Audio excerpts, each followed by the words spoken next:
Hey, what's up? It's Tuesday. It's Rumor and Innuendo. I'm Dominic D'Angelo of AdFreeShows.com podcast Heat, and I'm also of Studio One Sports. But I'm here with Mr. Robert Karplis, WB Creative _ish. Robert, happy Tuesday to you, man. A little bit of stuff to talk about when it comes to Raw, but not a lot, I don't think. What do you think? I mean, there's some. I don't know what a little bit versus a lot is. I think it was a Monday Night Raw that took place at 2 o'clock in the afternoon, and when you consider how significant SmackDown was just a few days prior, there really wasn't going to be a lot of fair comparisons to what we were going to see on Monday Night Raw based on the I guess the card that we saw we were getting. There wasn't going to be a major title change. There wasn't going to be a big revelatory moment. It is clear that they are booking very home crowd related as it stems for the European audience. On SmackDown on Friday, it was a matter of, hey, we're giving you a title change. Raw with Gunther, he's somewhat a hometown guy. I know he's Austrian, and this was in Dusseldorf, which is just fun to say. And then we're going to see Drew. It was in Glasgow with the world title, and then next week in Ireland with Finn Balor. Under WWE rules, anybody from the United Kingdom, every place is their hometown. That's it, right? You just fully embrace it, and WWE is not shying away from that, certainly. Let's say hi to some folks in the chat here. Cami Starr, who was with us earlier, says, after morning, guys, I'm in the dentist chair, so I'll have to watch later. But is it me, or is International Raw extra talky? Lots of talking going on, Robert, on Raw. I don't know that I necessarily found it to be more talky than normal. But I also think that in part, it's odd because you feel like the international audience is not necessarily going to understand chapter and verse every letter of what everybody is saying. Kevin Kellum, who always just brings the most high intellectual, too talky, more fights. The fact that he wrote too talky and not more fighty is very upsetting. Kev, you're a comedian. Come there on. It is. He wrote too talky. He updated it. He changed it. He got there. Kevin Kellum's comedy special should be coming out sooner rather than later. We recorded that the tail end of last year. I'm looking forward to seeing that, assuming that the city of Chicago is still standing. If they, because I don't know that they can survive another round of wins in the NFL playoffs before they're just going to reburn that whole place to the ground. Sorry to the Pittsburgh Steelers fans. Oh yeah, bummer for them. That's for sure. Boy, they get steamrolled. But what's crazy is, and maybe this is the way my wrestling brain works, and I can't help it. When I see the Houston Texans logo, the very first thing that I think of is 25 years ago at WrestleMania 17, someone had the Houston Texans sign because they had just unveiled their logo. Wow. Right. Again, it's just how my brain sometimes operates. It's anything that ties it to wrestling, which goes back to that road trip thing of trying to teach him philosophy. Right. It's how our brains work, guys. I think it's time we just we accept it and move on. Kevin Kellum says Aaron Rodgers got the John Cena versus Brock Lesnar SummerSlam 2014 treatment. No, because John Cena still kept going. This may be the end for Mr. Aaron Rodgers. Could be. It very much could be. Pick six to end it too. What a wild way to end it. Pick six to end it. When you're losing 413 to 6, it doesn't really matter. It doesn't really matter. Dre Owen says showing up late like Hogan. Let's hope that's the only comparison we have to make. Unless you got a Miller Lite in the garbage can or whatever it may be. And it is somewhat fitting because Scott Adams passed away today. Dilbert creator. Wow, did he? Who was another person who was beloved in the 90s and then ultimately got canceled for making racially insensitive comments. Wow. Yeah. His definitely he was an online. He was vocally online. That's for sure. Wrestling Old Head asks, was this Aaron Rodgers tap out with the smile game? No, the goofy smile that Aaron Rodgers has is a product of 700 concussions. He does not know where he is at any given point in time. Trey Owens assures us, though, that he drinks good beer. Okay, there we go. You're not a beer guy, are you, Dom? I like beer, yeah, but like as I get older, I get tired after I drink beer, so I don't drink it as much as I used to. I'm more of a whiskey guy. I like whiskey. I like a little bit of vodka. Cranberry vodka was my go-to in college. So clears up those UTIs. I'm glad that That's it. worked for you. Wait, what whiskey are you going with? I like, if I have my choice, I like Jameson, but I do the wild turkey. I have Bird Dog in my freezer right now. So I don't even know what the hell Bird Dog whiskey is. It's like a step above it's moonshine? it's a higher version of Evan Williams that they make, I believe, if I'm not mistaken. So and Evan Okay. Williams is not that. Look, I'm typically a Scotch guy, but I've been doing a lot of the old fashions of late. So it's been a lot of Angel's Envy or Eagle Rare. Ooh, okay, I like it. Did It's we like Raw, Robert?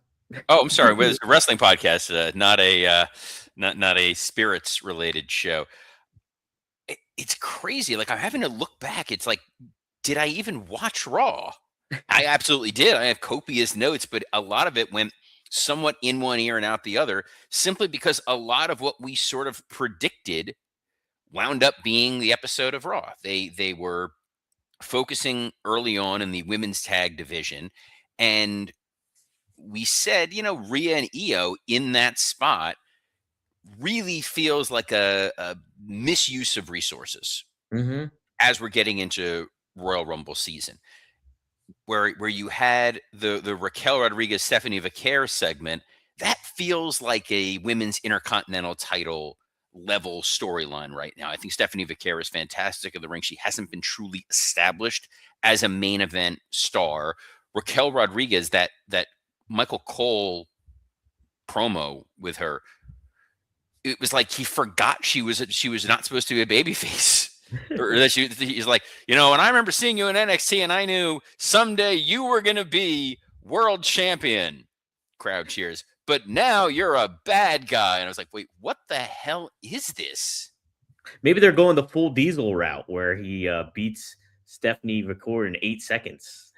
I hope they don't give her the Bob Backlund treatment. But, you bring out Roxanne and Liv, where I thought Liv was going after the women's title. That's beside the point. Roxanne and Liv, Bayley and Lyra, and the Kabuki Warriors to set up that women's triple threat, which from a pacing standpoint, I thought it was immediately going to go from this segment to that match. There was a lot of stuff that happened in between. Yeah. I think the show itself too, I don't know. It just felt part of the course for me. Like, I know we talked about how big SmackDown was, obviously, considering what happened. But I mean, like, when it comes to, I thought they might have mixed it up a little bit and got some excitement going, and maybe a little bit of it. And I think in a way they did. But ultimately, like, this felt like kind of like, okay, we're getting through the European tour now. We gave you a little bit of surprise to start things off. So looking at what else kind of occurred, the Javon Evans debut versus Bravo, who was obviously looks suspiciously like Tyler Bate. Solid way to debut Javon Evans. I think him working with the Los Grande Americanos is a smart decision. Javon Evans in there with Tyler Bate, in there with Pete Dunne, in there with Ludwig Kaiser. 3 very talented heels who are only going to make him better. And when he brings in some reinforcements, which feels like we're marrying him to that group of guys who don't have anything else going on, the Raw version of the conglomeration with Penta and Dragon Lee, it's only going to elevate Javon Evans that much more. And it's a very good introductory feud for him. The Punk promo, the way they placed it, it kind of felt like, well, we were establishing Braun Breaker wasn't there. Yeah. Wink, wink, nudge, nudge. So Punk could go out and safely cut a promo. And then the idea of, I'm a fighting champion. We got Rumble. We got Elimination Chamber. I'm not going to let what happened to Cody sway me, which I like. I like the idea of he's the workhorse champ. He's going to go out there. He's going to fight whoever he wants to fight. And then when Finn Balor came out, there was that momentary pause of, wait, what? Which I I don't liked mind. it, Robert. Yeah. I liked it. I think because we've been teasing about maybe the aspect of Finn turning face or them doing something big with Finn as we head towards maybe WrestleMania and see like, and this kind of felt like that they were kind of planting some seeds for it, I think, a little bit. Well, I think that part of it was the idea that he is being somewhat manipulated by Liv Morgan. You know, Judgment Day is very much plagued by injury. JD McDonough on the shelf, Dominic Mysterio on the shelf. When I was trying to figure out the best use of Finn Balor prior to Raw, I was looking at the roster and I'm going, if you put Finn Balor with an NXT guy, calling up someone from NXT, and they go after the tag titles because Finn Balor worked Jey Uso at some house Mhm. shows of late, and it was a very, very fun series of matches. Finn, I know people are saying like Eric Tate 5135 says I still miss Babyface Finn. Babyface Finn is good. Heel Finn has more longevity to it. There is a weaselly nature to him that he taps into beautifully. So him versus Punk is going to be a hell of a match next week. I think it was they're looking at it and going, where are you going to get the best wrestling match out of CM Punk on an international tour? It's put him in there with Finn Balor. The way they got to it, which was, well, you said my name. Okay, well, I said a lot of people's names. Yeah, but well, you said my name. I mean, there's been dumber reasons people have wrestled. We've seen people wrestle because of shampoo. So I'm fine with it. The idea that Finn is going to potentially get cheered. I know the name of this episode, was Finn Balor finally a face. Nah, they're going to boo the hell out of Finn Balor. You think? Yeah, I guess. I don't know though. It will be interesting. It'll be interesting. I am more for a babyface turn, a full babyface turn for Finn Balor because yeah, he's such a great heel. We've seen him be that great heel for years now. I think I think there's still some desire to see maybe the return of the Demon and that kind of aspect of it all. And I think it's almost the right moment to do it in a lot of ways. Well, then Because let's play this game, Dom. okay, let's play it. Let's play the feud. Mhm. Finn goaded out there because of Liv Morgan kind of prodding him. Yeah. He fails against CM Punk. Mhm. He's downtrodden. He's angry. Dom starts talking some smack with Liv. Boy, this guy, you're kind of a loser. Thought you were the leader of this group. Clearly, it's Liv. We get to the Demon Finn Balor versus Dominic Mysterio at WrestleMania. I love it. Let's make it happen. I'm all right. I love that game, Robert. Contrary to significant popular belief, I am not directly booking Monday Night Raw. But if I did, I don't know that I necessarily would have been like, hey, let's bring back Otis and Tozawa as a threat. But good for them. You know what? It's you see some of these guys getting used. Am I excited about Otis and Tozawa versus the Usos? Not really, but it's ensuring these guys are going to continue to have work. For sure. And like, I mean, if you're just trying to, again, part of the course with some of your talents when it comes to, hey, what do we do with the Usos? Let's put the tag titles on them. Well, they're still a hot act and they still do the yeet and get over. Pair them up with another team that's over and just have some fun with it, I guess. I think it's fine. Wrestling Old Head says Otis and Tozawa are now the babes? ? Clearly, you don't watch Collision. I don't know. That's usually Scott's answer whenever I'm seeing dumb crap that I don't know what the hell it is. Like, oh, clearly you don't watch. I clearly don't watch Collision. I did watch Bronson Reed and Austin Theory team up against Dragon Lee and Penta. I guess they finally just sort of settled in the notion that Austin Theory is going to be sort of the weakest of the four. Which is, I mean, I get it because like from a visual perspective and persona perspective, he is, but you return him in this way that he's supposed to feel like this big deal. Why aren't you trying to build him up? Well, I feel like, and I'm saying I feel like a lot. The notion is they looked at the board and they said, okay, we have the tag titles on the Usos for reasons. Mainly, there's a lot of guys that we have on the roster who we're trying to make seem like some form of a big deal. There's only so many spots at the top, and there's certain guys who just aren't able to occupy it. So LA Knight, Yeah. Drew, I think getting this title run is in part because they want to make him feel like he's a big time main event talent. You're trying to put Braun Breaker into a position where he's a big main event kind of talent. Jey Uso, there's no room at the top for Jey Uso. There's no room at the top for Gunther. So it's let's give Gunther AJ Styles. Let's give Jey Uso the tag titles.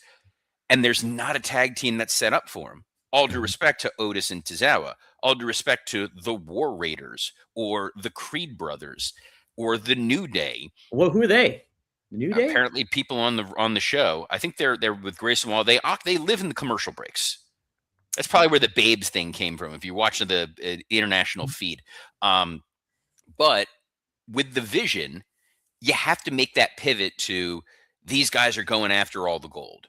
So if you have Logan Paul going after the Intercontinental title at some point, which him and Dom against each other just feels kind of fun, and Braun Breaker's the guy going after the world title, you need a tag team. And Theory and Bronson Reed work well as a tag team. Visually, it's Laurel and Hardy. In terms of complementary skills, you've got Austin Theory, who's going to be able to carry a lot of the match and sell. And then when you get that hot tag, and here comes Bronson Reed as the boulder from Indiana Jones, it works well. Those guys going after the Usos feels like a pretty main event style match. Like, you can main event an episode of Raw with that. You can absolutely put that on a Saturday night's main event. So this felt like a litmus test of this combination of these two. What are they going to do? And Dragon Lee and Penta are not a long-term tag team.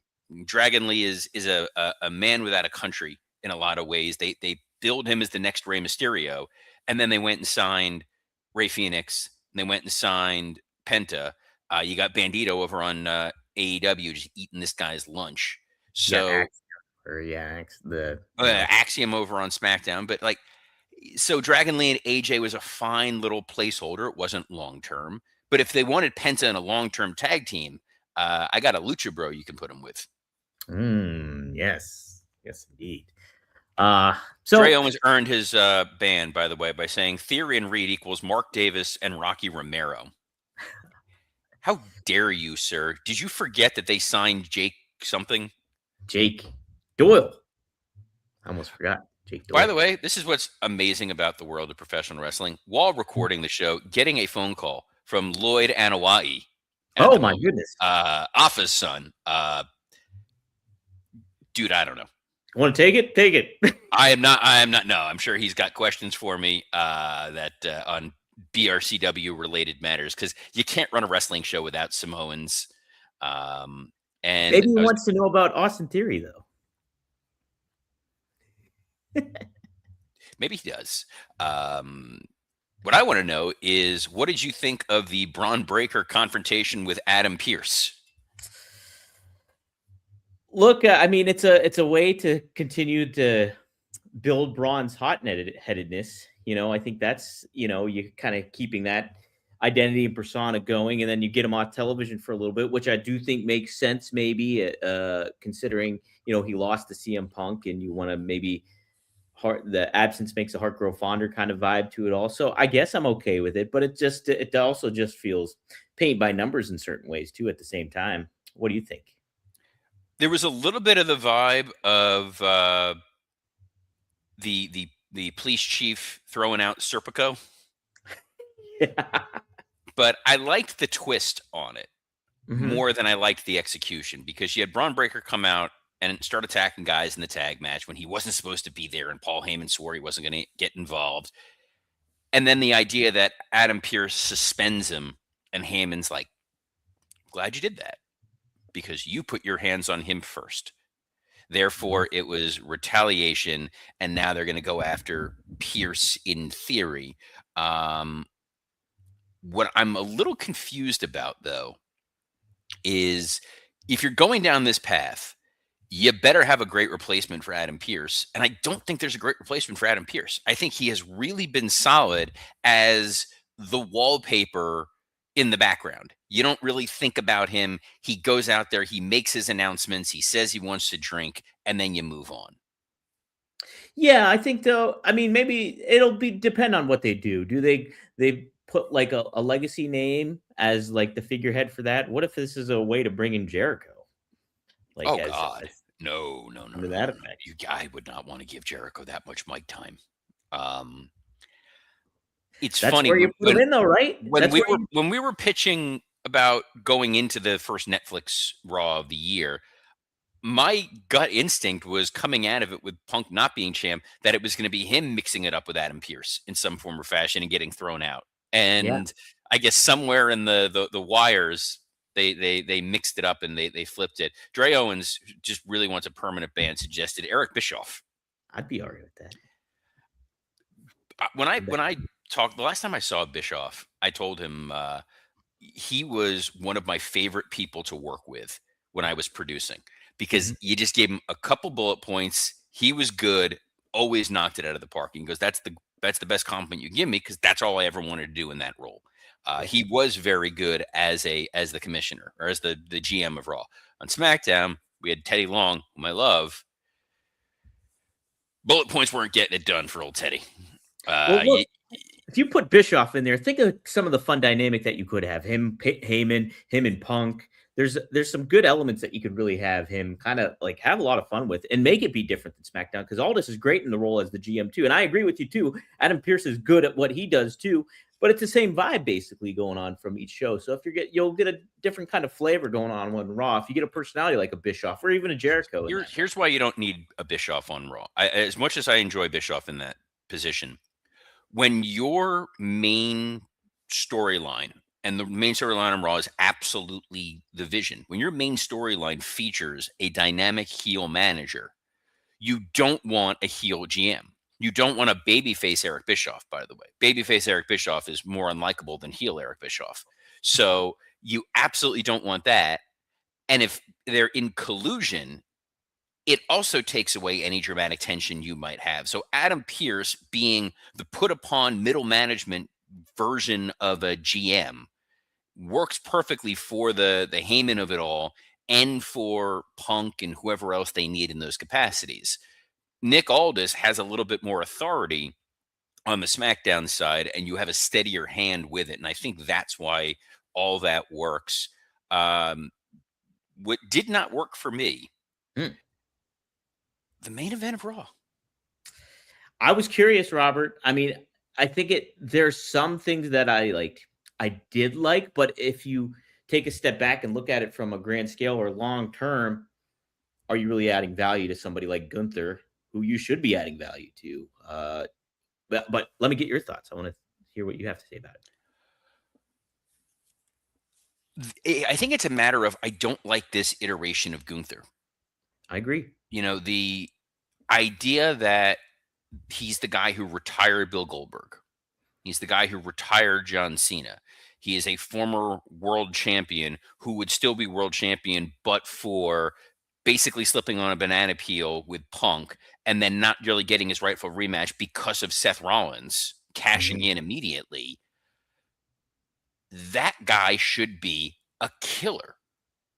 I agree. And he's coming out there in the silk robes looking like a slightly thinner Viscera. He's goofy. He keeps giggling about saying the word bitch. It doesn't work. Let him just murder dudes. He should have just gone out there and AJ's fighting back and fighting back and fighting back, and Gunther puts him down. Yeah. Well, Robert, you know who he's like? He's like Milos in Seinfeld, where he's getting the tennis, and now he's feeling the swagger of it all. And 2 years in, Dom's talking my language. Right? Another point for Milos. That's what he is. There is just this odd goofiness to this guy who. Sorry, I got to interrupt mid sentence because Dre Owens, not a daily ban, weekly ban, a century long ban for suggesting that Stephanie McMahon be the new general manager of Raw. Dre. How dare you put that into the ecosystem, into the ethos? Is there not enough discord and anger and hate in the world that you would want to put Stephanie McMahon on my television every single week? Warner Breeze hits it out of the park by saying, is Gunther the Austrian version of Okada? Yes. Yeah. It's this oddly goofy iteration of a guy who should be an absolute murdering killer. And in 2026, you really have the ability to do the guy who retired Goldberg and the guy who retired John Cena, retiring AJ Styles, wiping Chris Jericho off the face of the earth, beating CM Punk for the world title, and beating Brock Lesnar. Yeah, and like, look, I was all about the follow through. Like, if you're having John Cena lose to Gunther, how are you gonna reciprocate that moving forward and making him feel like that Brock Lesnar after Brock beat Undertaker? So, what are you doing with it? And so far, they have not delivered on this new version, this Milos Gunther going on. So, Don't quite understand it. Winning with the low blow. That's not a guy where now I'm going, oh man, he's an unstoppable monster. It's like on paper, yeah, these wins seem really impactful. If I just read the results and you go, the guy who beat Goldberg, the guy who beat John Cena, beat AJ Styles in the main event, okay, but to win in such a cheap, cowardly kind of manner, that's how Logan Paul beats AJ Styles. That's not how Gunther beats AJ Styles. Right. And like the fact too that he's like willing to tap to AJ too. It's don't necessarily like that as a killer either, you know. Even though I like the AJ Styles promo earlier on in the night, I was like, ooh, that's kind of how you build AJ and make this like disrespect to Cena kind of makes sense, even though it really doesn't because Gunther beat him fair and square. But ultimately, no, they're not doing Gunther any favors here. Don't quite understand it. Yeah, Wrestling Old Head makes the great point. Gunther doesn't need to be that character. They have Dom for that. Exactly. They got plenty of guys that can occupy that space. Gunther's not that sort of talent. It's odd that Hunter would even feel remotely comfortable booking him like that. But it sounds like their booking decisions across the board are a little up in the air at the moment, Mr. D'Angelo. Yeah, that's correct. And reportedly, was some changes ahead for WrestleMania 42. Friend of the show, Dave Meltzer of the Wrestling Observer, provided an update on how this affects the standings for the show of shows.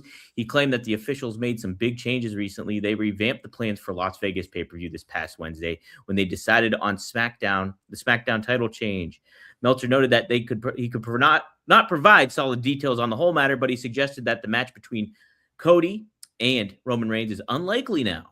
As for the direction for Rhodes in the title, he speculated that we could see a triple threat between Cody, Drew, and Jacob Fatu in the coming times. Hopefully not for WrestleMania, but yeah, I could see that. But Robert, we're all about rumor and innuendo. We're all about speculation. Meltzer dispels maybe the notion that you pitched that we're going to get Roman and Cody. What do you think about all that?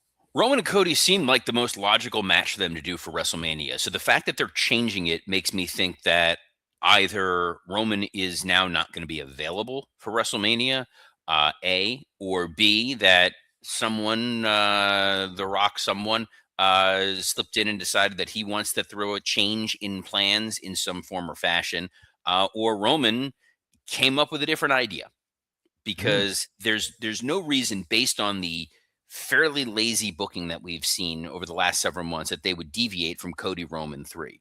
There's no hot match, no hot angle, no unseen combination of superstars that we're chomping at the bit for. This seems kind of odd. But there's also the possibility that this is one of them double bluff situations here where they're putting this out there so that when they do come to Cody and Roman, we're all like, oh my God, we didn't think this was going to happen. WWE unreal. We all got worked. It's a swerve, bro. But it's not a swerve, Dom. Us being here every Monday through Friday at noon Eastern, we are available on a plethora of platforms, including the WWE Creative_ISH X account, the @Dominic D'Angelo X account, the @SE Scoops X account, and on YouTube on Rumor and Innuendo, Podcast Heat, and ad-free shows. What an episode. What a way to, start the week. We're already in Tuesday. We're getting closer to Hump Day. So on behalf of the guy who's absolutely going to do the outdated Geico line, Dominic D'Angelo, I'm Robert Karpolis. Best of luck in your future endeavors. I'm a caveman, or I'm a gecko. I don't know. Shh.